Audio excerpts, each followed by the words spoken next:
ನಮಸ್ಕಾರ ವೀಕ್ಷಕರೇ, ನೀವು ನೋಡ್ತಾ ಇದ್ದೀರಿ ವಿಶ್ವದಾರಿ ಸುದ್ದಿ ವಾಹಿನಿ. ನಾನು ನಿಮ್ಮ ವಿಶ್ವ ಗಾಯಕ್ವಾಡ್.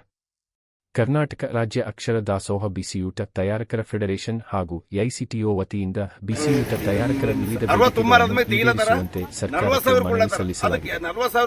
ಬಿಸಿಯೂಟ ಯೋಜನೆಯಡಿ ರಾಜ್ಯದ ಶಾಲಾ ಮಕ್ಕಳಿಗೆ ಪ್ರತಿದಿನ ಬಿಸಿಯೂಟ ತಯಾರಿಸಿ ನೀಡುತ್ತಿರುವ ಅಡುಗೆ ಸಿಬ್ಬಂದಿಯ ಹಲವು ಸಮಸ್ಯೆಗಳನ್ನು ಪರಿಹರಿಸುವಂತೆ ಸಂಘಟನೆ ಒತ್ತಾಯಿಸಿದೆ.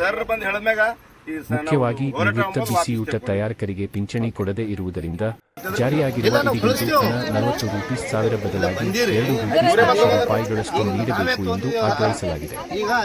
ಅದೇ ರೀತಿ ಪ್ರೊಟೆಸ್ಟ್ ವಾಪಸ್ ತಗೊಂಡಿದ್ದೇವೆ. ಅಲ್ಲಿ ತಹಶೀಲ್ದಾರ್ ಇವರು ಪೊಲೀಸರು ನಿಂತಾರ, ಅವ್ರಿಗೆ ಒಬ್ರಿಗೆ ಹೇಳ್ಬಿಡ್ರಿ, ನಿಮ್ಮದು ನೀವು ಹೋಗೇ ಬಿಟ್ಟು ಬಿಡ್ರಿ. ಏನ ನಾ ಕಳಿಸ್ತೀನಿ, ಜಿಲ್ಲಾ ಪಂಚಾಯತಿ ಸಿಒರ್ ಸಹಿ ಮಾಡಿಸಿ ನಾ ಕಳಿಸ್ತೀನಿ. ಇವು ನಿಮ್ಮೆಲ್ಲ ಬೇಡಿಕೆಗಳದು.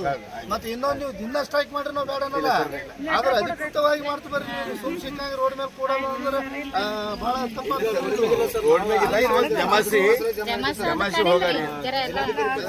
ನಮ್ಮ ಕಡೆ ಬರ್ರಿ, ನೀವು ಅಲ್ಲಿ ಪೊಲೀಸರಿಗೆ ನೋಡಿದೆ. ಜೂನ್ ತಿಂಗಳವರೆಗೆ ವೇತನವನ್ನು ಅವರಿಗೆ ಖಾತೆಗಳಿಗೆ ಜಮಾ ಮಾಡಲಾಗಿದ್ದು, ಅವ್ರದ್ದು ಎಲ್ಲ ಬೇಡಿಕೆಗಳನ್ನು ಈಡೇರಿಸಲು ಸರ್ಕಾರ ಬದ್ಧವಾಗಿದೆ. ಮತ್ತು ಜುಲೈ ತಿಂಗಳ ಬಾಕಿ ವೇತನ ಮತ್ತು ಆಗಸ್ಟ್ ತಿಂಗಳದು ಒಂದು ವಾರದೊಳಗಾಗಿ ಅವ್ರ ಖಾತೆಗಳಿಗೆ ನಾವು ಜಮಾ ಮಾಡ್ತೇವೆ.